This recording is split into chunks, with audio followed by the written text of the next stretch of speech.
आपको बता दें कि 33 आईएएस अफसरों के तबादले किए गए। इस वक्त की बड़ी खबर आपको दे रहे हैं, प्रशासनिक फेरबदल। 33 आईएएस के तबादले किए गए हैं, जिनमें नाम है आलोक का और साथ ही साथ अपर्णा अरोड़ा, दिनेश कुमार, नवीन महाजन, भानु प्रकाश एट्रू। इसके अलावा वी सरवण कुमार का नाम है, उर्मिला राजौरिया, सुधीर कुमार शर्मा, प्रतिभा सिंह, सुषमा अरोड़ा, वंदना सिंघवी, कुमार पाल गौतम का नाम है, इंद्रजीत सिंह, राजेंद्र सिंह शेखावत और 33 आईएएस अफसर जिनके नाम हम आपको एक एक कर बता रहे हैं। इंद्रजीत सिंह का नाम, राजेंद्र सिंह शेखावत, अनुप्रेरणा सिंह कुंतल, शक्ति सिंह राठौड़, प्रज्ञा केवलर मानी, भगवती प्रसाद कलाल, ओम प्रकाश कसेरा, टीकम चंद बोहरा, नतमल डिडेल, नम्रता वृष्णि, अंशदीप, अरुण कुमार पुरोहित, अरुण गर्ग, अल्पना चौधरी, वासुदेव मालावत, निशांत जैन, लोक बंधु, पूजा कुमारी पाठ, घनश्याम, हेम पुष्पा शर्मा, अमित यादव। ये वो अधिकारी जिनके तबादले किए गए हैं। 33 नाम हम आपको बता रहे हैं। हालांकि कुछ ऐसे भी हैं जिनको अतिरिक्त चार्ज भी दिया गया है। ये बड़ी खबर, 33 आईएएस अफसरों के तबादले। हालांकि आपको बता दें कि आलोक, जो कि प्रमुख आवासीय आयुक्त नई दिल्ली, वर्तमान पद इनका, लेकिन अब नवीन पद जो है अतिरिक्त मुख्य सचिव ऊर्जा विभाग राजस्थान जयपुर ने जिम्मेदारी दी गई है। 33 आईएएस अफसरों के तबादले, जिनकी जानकारी आप तक हम पहुंचा रहे हैं। डॉक्टर ऋतुराज शर्मा, वरिष्ठ सहयोगी हमारे साथ जुड़ रहे हैं। डॉक्टर ऋतुराज, 33 आईएएस अफसरों के तबादले जरा डिकोड करिएगा, किस तरीके से किसको क्या जिम्मेदारी और कहां पर भेजा गया है? देखिए, जो पद खाली हो गए थे, जैसे सीएमओ में हाल ही में अभी पद गए थे आलोक गुप्ता, उनकी जगह आलोक अब संभालेंगे, जिन्हें दिल्ली भेजा गया था, अब प्रमुख आवासीय आयुक्त बनाकर। इसी तरह अपर्णा अरोड़ा की अगर बात करें तो वो उनको वन में काफी लंबे समय से ये राजस्व में थी, अब वन में अपनी जिम्मेदारी निभाएंगी। दिनेश कुमार अब राजस्व में अपनी जिम्मेदारी निभाएंगे, ये भी डीएडी में काफी लंबे समय से थे। भानु प्रकाश एट्रू को लगता जो डिस्कॉम अध्यक्ष के साथ साथ अब वो प्रबंध निदेशक विद्युत वितरण निगम लिमिटेड भी होंगे। नवीन महाजन की यहाँ पर भंडारण निगम में वापसी, भंडारण निगम में आ गए हैं। अब पहले ये एचसीएम रिपा में थे। सरवण कुमार को विभागीय जांच से विज्ञान प्रौद्योगिकी का जिम्मा दिया है जी। जो संभागीय आयुक्त यहाँ पर लगाए गए हैं, संभागीय आयुक्त स्तर पर तबादले हम देख सकते हैं इस पूरी सूची में। कलेक्टर शाहपुरा बदले गए हैं और जो खास बात ये है इस तबादले की कि जो रिक्त पद थे और जो जहाँ जरूरत थी, जैसे जीएडी में लंबे समय से अधिकारी थे, वो उनको यहाँ पर बदला गया है। विशिष्ट सचिव गृह की भूमिका अब निभाएंगी अनुप्रेरणा कुंतल, अभी एआरडी में थी और एआरडी में जिस तरह से काम किया गया था अभी जो प्रशासनिक सुधार का और औचक निरीक्षण का, उसमें अहम भूमिका इनकी भी रही थी। शक्ति सिंह राठौड़ काफी समय से जो राजपेट में गए थे, अब जिला कलेक्टर सांसद की जिम्मेदारी निभाएंगे। हम देख सकते हैं इस सूची में करीब करीब आधा दर्जन से ज्यादा जिला कलेक्टर बदले गए हैं और ये देख सकते हैं कि कलेक्टर चूंकि बाकी रह गए थे और जो अभी संक्षिप्त पुनरीक्षण कार्यक्रम हुआ था, उस पुनरीक्षण कार्यक्रम के बाद जिस तरह से रोक हटी है, उसके बाद ये कलेक्टर लगे गए और उसी के बाद ये संभागीय आयुक्त भी हम ये देख सकते हैं 4 से 6 जो संभागीय करीब 4 हैं तो वो बदले गए हैं सूची में। जो हाउसिंग बोर्ड आयुक्त हैं, अब नए हाउसिंग बोर्ड आयुक्त इंद्रजीत सिंह होंगे, जिन्हें सूचना प्रौद्योगिकी की लंबे समय से जिम्मेदारी दी थी। तो ये सूची बेसिकली वो आईएएस अधिकारियों की सूची है जिनमें जो पहले से लंबे समय से काम कर रहे हैं। जैसे हम दिनेश कुमार का नाम लेना चाहेंगे, ये जीएडी में काफी समय से काम कर रहे थे, पिछले जो सरकार थी उसमें भी काम कर रहे थे और अब ये काफी समय से जीएडी में थे, तो अब इनको राजस्व का जिम्मा दिया है। इसी तरह से अपर्णा अरोड़ा का नाम लेना चाहेंगे, ये राजस्व में थी और काफी लंबे समय से पिछली सरकार से थी है। अब इनको वन की जिम्मेदारी, क्योंकि शिखर अग्रवाल जो सीएम के एसईएस बन गए हैं, जिसके बाद से वन विभाग का ये अहम पद खाली था। इसी तरह से विज्ञान प्रौद्योगिकी का पद तब से खाली था जब संदीप वर्मा ने पीडब्ल्यूडी की जिम्मेदारी संभाली थी, तो वह अब होगा। और सुधीर शर्मा अब नए जीएडी सचिव होंगे। सुधीर शर्मा एमडी औद्योगिक विकास राजस्थान और विनियोजन निगम रिको में थे, आयुक्त डीएमआईसी थे। तो अब उनकी ये जिम्मेदारी बदली गई है। जो संभागीय आयुक्त कोटा की थी प्रतिभा सिंह, अब पाली की संभागीय आयुक्त होंगी वंदना सिंह जी, पाली की थी। तो अब बीकानेर की संभागीय आयुक्त की जिम्मेदारी मिली है। और राजेंद्र शेखावत एक बार फिर कलेक्टर बनाए गए हैं, शाहपुरा में ये जिम्मेदारी संभालेंगे कलेक्टर पद की। पहले ये करौली कलेक्टर लगाए गए थे और पिछली सरकार में काफी कड़वा अनुभव रहा था जब प्रोफेशन निकल रहा था और वहां पर स्थिति काफी नाजुक हो गई थी, जिसके बाद इन्हें करौली से हटाया गया था। और कुछ समय ये नगर निगम भी रहे थे। अनुप्रेरणा कुंतल अब गृह विभाग में विशिष्ट सचिव की जिम्मेदारी निभाएंगी। और जो एमडी राजपेट रहे अभी शक्ति राठौड़, अब सांचौर में कलेक्टर इन्हें बनाया गया है। तो संयुक्त सचिव वित्त व्यय की भूमिका निभाएंगे अब टिकमचंद बोहरा, जो शाहपुरा में कलेक्टर है, अब यहाँ पर वापसी हुई है इनकी सचिवालय में। और टिकमचंद बोहरा अब नई जिम्मेदारी के साथ नजर आएंगे। जो गंगानगर कलेक्टर थे अंशी, उन्हें जो आबकारी विभाग में आयुक्त बनाया गया है। तो यह एक बड़ा चेंज हम मान सकते हैं। आबकारी आयुक्त इन्हें बड़ी जिम्मेदारी यहाँ पर दी है। और उदयपुर में इनको ये जिम्मेदारी अरुण पुरोहित जो बाड़मेर के कलेक्टर थे, अब नागौर के कलेक्टर होंगे। तो इनका में भी कलेक्ट्री बदली गई है और कलेक्टर ये बनाए रखे हैं। निशान जैन तो पहले जो जालोर कलेक्टर था, बाड़मेर में इन्हें भेजा गया है कलेक्टर बना के। लोग बंधु को भरतपुर से गंगानगर कलेक्टर बनाए। तो हम इस सूची में देख सकते हैं कि एक कलेक्ट्री से दूसरी कलेक्ट्री ही बदली गई है, इसमें ज्यादा चेंज नहीं किया। और यहाँ हम देख सकते हैं कि अतिरिक्त चार्ज यहाँ पर भी हर सूची में, चूंकि ये रहता फीचर है, अब यहाँ पर भी अतिरिक्त चार्ज की एक लंबी फहरिस्त 11 आईएएस अधिकारियों को अतिरिक्त चार्ज यहाँ पर दिया गया है। तो एससीएम रीपा का या हेमंत गेरा को चार्ज दिया गया है। यह एक सूची में आश्चर्यजनक बात है कि जो डीओपी में काफी समय से हेमंत गेरा है, उन्हें अपनी जिम्मेदारी वही की वही रखी है उनकी जिम्मेदारी, और उनकी जिम्मेदारी नहीं बदली गई है। कर बोर्ड अध्यक्ष का यहाँ पर अतिरिक्त चार्ज राजेश्वर सिंह को दिया है। ऊर्जा विकास लिमिटेड का चार्ज आलोक को दिया है। इसी तरह से नागरिक उड्डयन का अतिरिक्त चार्ज यहाँ पर शिखर अग्रवाल को दिया है। और राज्य पथ परिवहन निगम का श्रेया गुहा को अतिरिक्त चार्ज दिया है। अक्षय ऊर्जा निगम लिमिटेड को आलोक गुप्ता को दिया है अतिरिक्त चार्ज। और हेमंत गेरा को एससीएम रीपा का महानिदेशक पद का दिया है। विकास सीताराम भाले को प्रबंध निदेशक सहकारिता डेयरी फेडरेशन का दिया है। श्रवण कुमार को शांति अहिंसा विभाग का अतिरिक्त चार्ज दिया। रश्मि गुप्ता को नागरिक सुरक्षा विभाग आयुक्त का अतिरिक्त चार्ज। इंद्रजीत सिंह को सूचना प्रौद्योगिकी आयुक्त का अतिरिक्त चार्ज दिया है। नटमल डिटेल को प्रबंध निदेशक अक्षय ऊर्जा निगम लिमिटेड का अतिरिक्त चार्ज दिया गया है। तो अतिरिक्त चार्ज बदस्तूर जारी है। और हर सूची में ये अपडेशन के साथ अब तक ऐसे करीब 40 से 50 विभाग हो गए होंगे जिसमें अतिरिक्त चार्ज के रूप में उस जिम्मेदारी संभाल रहे हैं अधिकारी। हेमपुष्पा की बात करें, हेमपुष्पा शर्मा जो काफी समय से वित्त में थी, अब जेडीए में सचिव बनाया गया है। तो यहाँ पर जेडीए में भी ये बड़ी जिम्मेदारी हेमपुष्पा शर्मा को दी गई है। और जेडीए में जिस तरह से हाल ही में औचक निरीक्षण का दौर चला था और बायोमेट्रिक प्रणाली अब लागू हुई है और जो सिस्टम बन रहा है अनुशासन का, उस ढंग से उस नई कार्य प्रणाली में कितनी समायोजित होती है हेमपुष्पा शर्मा, क्योंकि हमेशा से ऐसी अफसर रही हैं जो अनुशासित रही हैं। तो ऐसे में देखना होगा कि वो कितनी काबिलियत वहाँ पर दिखा पाती है। डॉक्टर घनश्याम की बात करें, श्रम विभाग में आयुक्त थे, अब विभागीय जांच आयुक्त होंगे।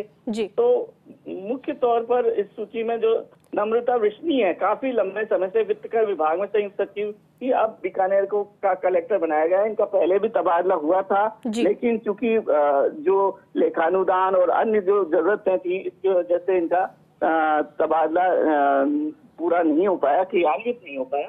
और अब कलेक्टर पद पर इनका तबादला हुआ है।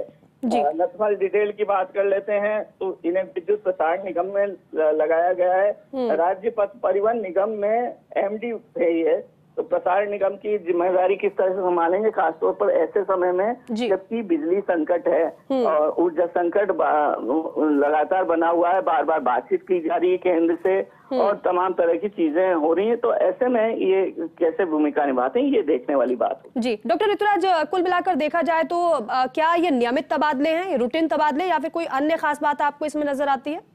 देखिए, तबादले ये वैसे तो प्रशासनिक कामकाज के लिहाज से जो रूटीन प्रक्रिया होती है वो है, लेकिन क्योंकि विधानसभा सत्र के बाद ये तबादले हुए हैं और जहां बड़े जरूरत थी उन विभागों में ये तबादले हुए हैं, जैसे जीएडी में, राजस्व में, ऊर्जा में, वन विभाग में, ये बड़े विभाग जिनमें तबादले हुए हैं। साथ ही साथ कुछ विभाग ऐसे थे जिन्हें नहीं छेड़ा गया, जैसे अखिल अरोड़ा की बात करें, वित्त में ये उम्मीद की जा रही थी कि लेखानुदान के बाद वित्त एसीएस के रूप में दूसरे अधिकारी आएंगे। इसी तरह से उम्मीद की जा रही थी कि कार्मिक जो प्रमुख सचिव के तौर पर हेमंत गेरा हैं, जो पिछली सरकार में भी इसी पद पर थे, तो अब तबादले में इन्हें बदला जा सकता है, लेकिन उन्हें कायम रखा। तो ये दोनों तरह की एक सूची में संदेश देने की कोशिश की है कि जो लगातार भरोसेमंद चले आ रहे हैं अफसर, उनको भी बनाए रखा है और इसके साथ ही कुछ बदलाव भी किया है। खास तौर पर जो बदलाव जो बड़े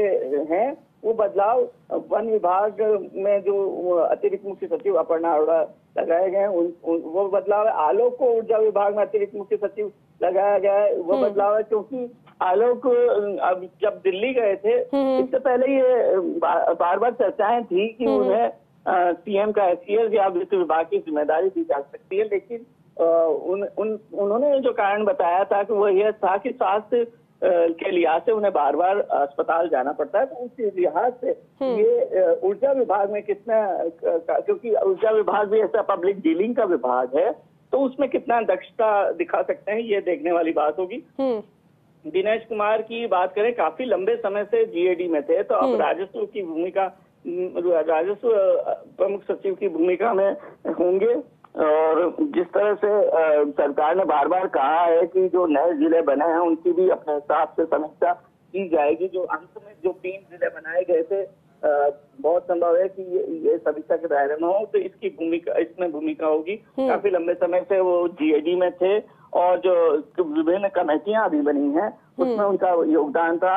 जो कैबिनेट कमेटी के मिनट्स जो की जारी होने थे उसमें योगदान था। 2 बैठकें हो चुकी हैं जो कैबिनेट कमेटी बनाई है पिछली सरकार के 6 महीने के रिव्यू के लिए, वो उन्होंने कराई। इसके साथ ही साथ कैबिनेट की जो बैठकें होती हैं उसका इनका दायित्व था, तो वह अब उनके बजाय जो सुधीर शर्मा है वो निभाते नजर आएंगे। वी सरवन कुमार काफी समय से विभागीय जांच आयुक्त थे, पहले गृह में इन्होंने जेल में जो वीसी के जरिए जो पेशी है इसमें अच्छा काम किया था, लेकिन उन्हें प्रतिफल इतना नहीं मिला था। विभागीय जांच आयुक्त बनाए गए थे। अब विज्ञान प्रौद्योगिकी सचिव का जिम्मा संभालेंगे। भानु प्रकाश येटुरु की जिम्मेदारी यहाँ पर और बढ़ाई गई है। डिस्कॉम अध्यक्ष के साथ साथ उन्हें प्रबंध निदेशक विद्युत वितरण निगम लिमिटेड की भी जिम्मेदारी दी है, तो उन पर ज्यादा भरोसा जताते हुए यहाँ पर देखा जा सकता है। और उर्मिला राजौरिया को संभागीय आयुक्त कोटा बनाया गया। इसी तरह से जो प्रतिभा सिंह है जो संभागीय आयुक्त कोटा थी, अब पाली में संभागीय आयुक्त होंगी। तो सुधीर शर्मा को जो सामान्य प्रशासन, मंत्रिमंडल सचिवालय, संपदा, state motor garage, state chief of protocol, इन तमाम पदों की जिम्मेदारी यहाँ पर दी गई है। लेकिन नागरिक उड्डयन की जो जिम्मेदारी है वो सीएम के एसीएस के रूप, अतिरिक्त चार्ज के रूप में जो शिखर अग्रवाल है उनके पास रहेंगी। तो ये देख सकते हैं कि जीएडी का जो पूरा एक खाका है उसमें भी यहाँ पर थोड़ा सा विभाजन करते हुए जिम्मेदारी बांटी गई है। अब आने वाले समय में संभव है कि चूंकि सरकारी हेलीकॉप्टर की खरीद संभव है, क्योंकि कमी देखी जा सकती है जो सरकारी जो वायुयान है उसके बेड़े में, तो यहाँ पर ये हो सकता है। और लोकसभा चुनाव से पहले हो सकता है ये खरीद परवान चढ़ सकती है। बिल्कुल। तो इसकी मॉनिटरिंग के लिए खास तौर पर हो सकता है कि शिखर अग्रवाल को हिदायत किया गया हो,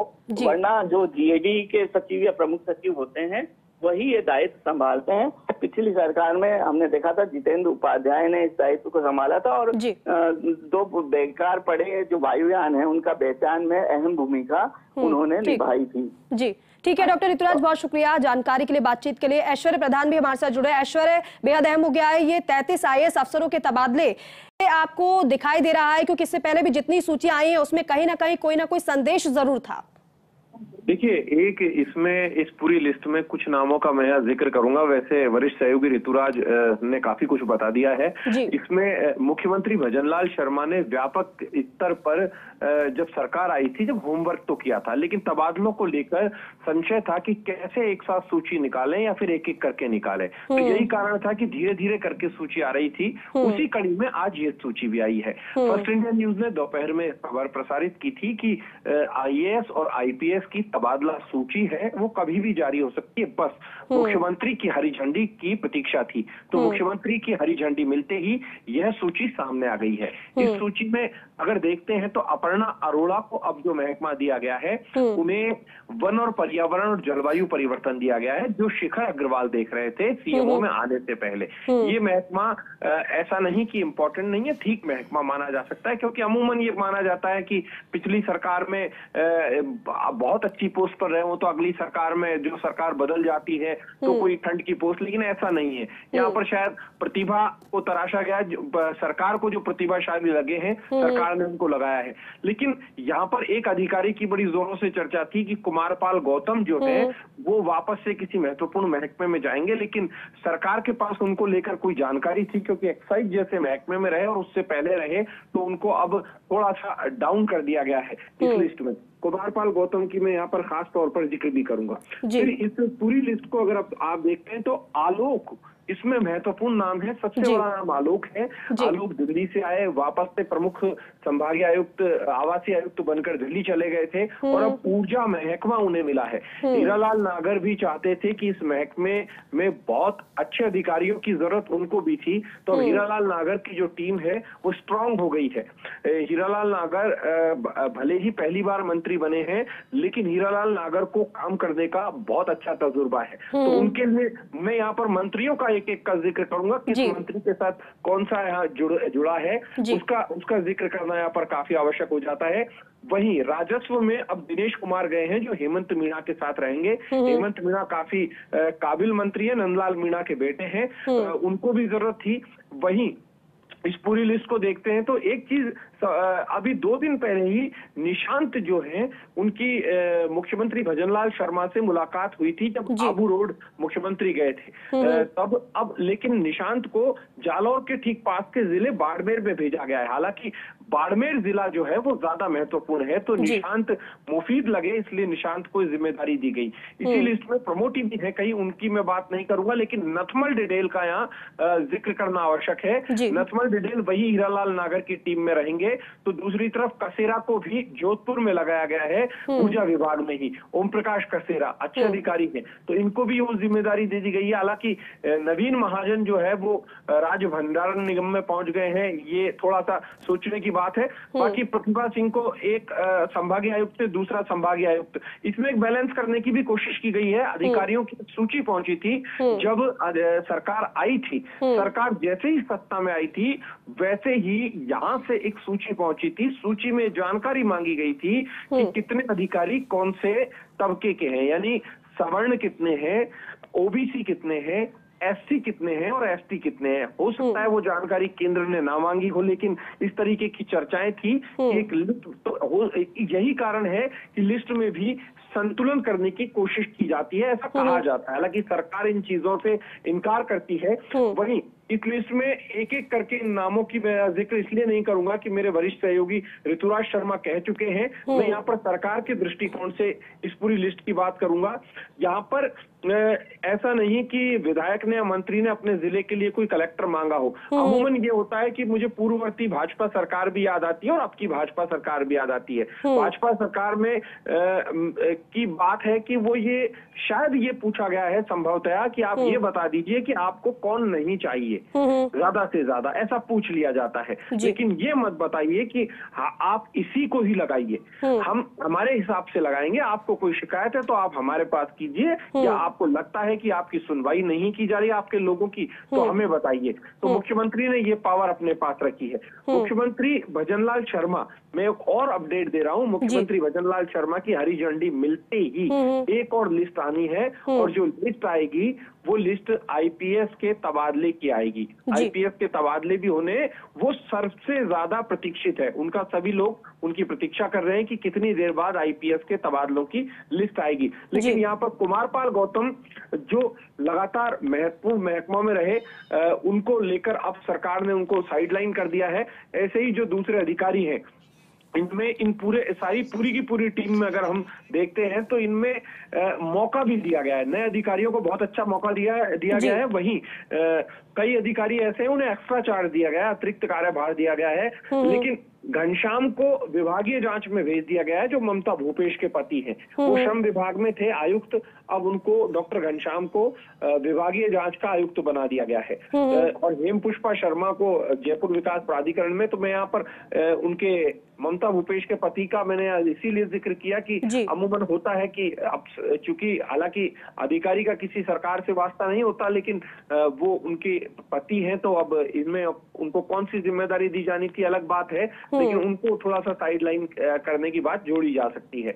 वहीं इस पूरी लिस्ट में हम देखते हैं तो भानु प्रकाश एट्रू को अब और भी बड़ी जिम्मेदारी मिल गई है, उनका एक तरह से उनके ऊपर और ज्यादा विश्वास किया गया है। इस पूरी लिस्ट में ये है, और मैं इसकी ओवरऑल इसका जोड़ निकालें तो ये भी मानकर चलना कि जैसे ही लोकसभा चुनाव होंगे, ये बात बिल्कुल तय मानकर चलिएगा, लोकसभा चुनाव के कुछ एक दिनों के बाद, मैं ये नहीं कह रहा कि हाथों हाथ, लेकिन कुछ एक दिनों के बाद जब केंद्र सरकार बनेगी, हालांकि हम ये भी नहीं कहेंगे कि सरकार किसकी बनेगी, लेकिन बीजेपी पूरी तरह से श्योर है कि सत्ता फिर से प्रधानमंत्री मोदी की पहले से ज्यादा सीटें लेकर आएगी, ऐसा बीजेपी कहती है।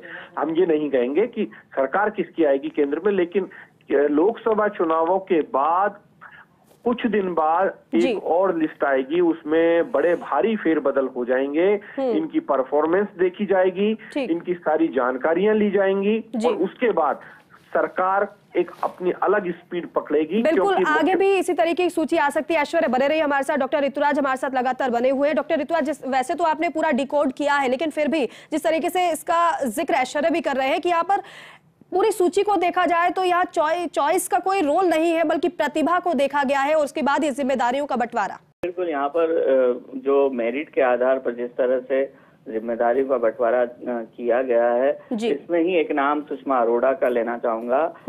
आरसीडीएफ में प्रबंध निदेशक रहते हुए बहुत बेहतरीन काम इन्होंने किया था।